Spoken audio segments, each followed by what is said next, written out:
মাত্র 30% টাকায় জমির মালিক হয়ে নতুন বাংলাদেশের গড়ে তোলার স্বপ্ন দেখা বাংলা বসতি।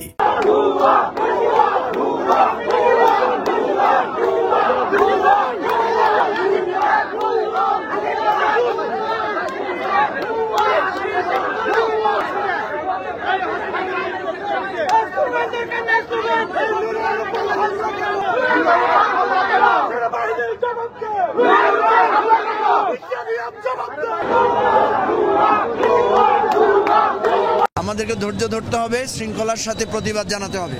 আইন শৃঙ্খলা রক্ষাকারী বাহিনীর সদস্যরা এইভাবে তাদের উপর চড়াও হয়েছে।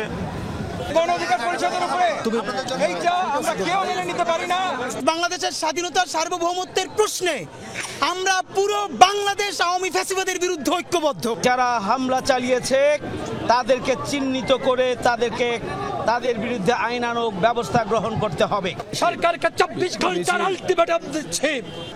আমরা যদি আইন হাতে তুলে নিই, তার জন্য কিন্তু এই সরকার আপনাকে দায়ী থাকতে হবে। আমি একটু আগে ডাক্তারদের সাথে কথা বললাম ইমার্জেন্সি ওয়ার্ডের, তারা বললেন যে তার নাকে এবং চোখের এখানে আঘাত হয়েছে, ইন্টারনাল ব্লিডিং হচ্ছে।